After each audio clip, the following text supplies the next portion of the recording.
మనలో ప్రతి ఒక్కరం మన జీవితంలో నిరంతరం దేనికో ఒకదానికోసం ప్రయత్నిస్తూనే ఉంటాం, పరుగులు తీస్తూనే ఉంటాం కదా. ఇది మనందరి కథ. సరే, ఇంతకీ ఈ ప్రయత్నం వెనుక ఉన్న అసలుద్దేశమేంటో కాస్త లోతుగా చూద్దాం.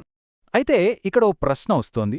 మనం చేసే ఈ నిరంతర ప్రయత్నం, ఈ పరుగు అంతా కేవలం మన స్వార్థం కోసమేనా, లేక దానిని మించిన మంచి కోసం మనం ప్రయత్నిస్తున్నామా?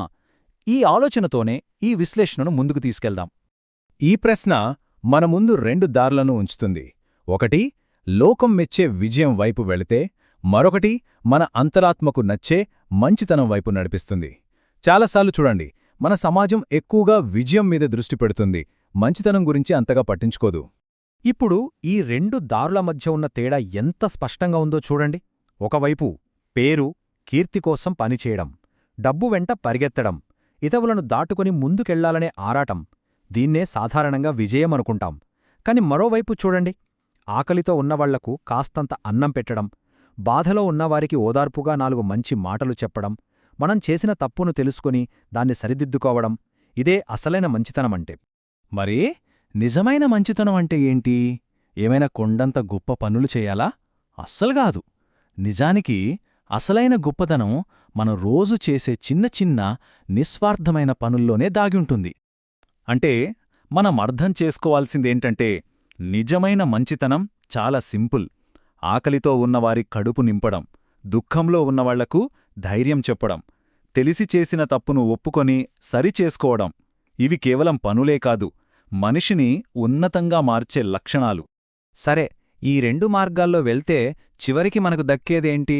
ఎందుకంటే వాటి ఫలితాల్లోనే అసలైన తేడా ఉంది. దీర్ఘకాలంలో చూస్తే ఈ రెండు దారుల ఫలితాలు చాలా చాలా భిన్నంగా ఉంటాయి. విజయం వెంట పరిగెడితే పేరు, డబ్బు అన్నీ దక్కొచ్చు, కాని మనశ్శాంతి దొరకడం మాత్రం చాలా కష్టం. అదే మంచితనం దారిలో చూడండి, ఎదుగుదల కొంచెం నెమ్మదిగా అనిపించొచ్చు, కానేది చాలా స్థిరంగా ఉంటుంది. అన్నింటికన్నా ముఖ్యంగా మనసు ప్రశాంతంగా ఉంటుంది. అప్పుడు జీవితానికి ఒక అర్థం దొరికినట్లనిపిస్తుంది. శాంతినిచ్చే ఎదుగుదల అంటే ఇదే. ఇక్కడ మనం ఓ ముఖ్యమైన విషయం గుర్తుంచుకోవాలి. మనం చేసిన ఒక మంచి పనికి ఫలితం వెంటనే కనిపించకపోవచ్చు, కానీ అది ఎప్పటికీ వృధా కాదు. ఆ మంచితనం ఏదో ఒక రూపంలో మన జీవితంపై దాని ప్రభావాన్ని చూపిస్తూనే ఉంటుంది. మరి అటువంటి అర్థవంతమైన జీవితాన్ని, ఆ ప్రశాంతతను ఎలా మన సొంతం చేసుకోవాలి? దానికోసం పెద్ద పెద్ద త్యాగాలు చేయాల్సిన అవసరం లేదు. ఒక చిన్న, చాలా సింపుల్ సూత్రాన్నే మన జీవితంలో భాగం చేసుకుంటే సరిపోతుంది. ఆ సూత్రమిదే: ప్రతిరోజూ ఒక్కటంటే ఒక్క మంచి పని చెయ్యాలని అనుకోవడం. ఆ పని గురించి 10 మందికి తెలియకపోయినా పర్వాలేదు, మన అంతరాత్మకు తెలిస్తే చాలు. ఈ చిన్న అలవాటే మన జీవితాన్ని నెమ్మదిగా కాని చాలా బలంగా సరైన మార్గంలో నడిపిస్తుంది. చివరిగా ఈ మాటను మనసులో ఉంచుకుందాం.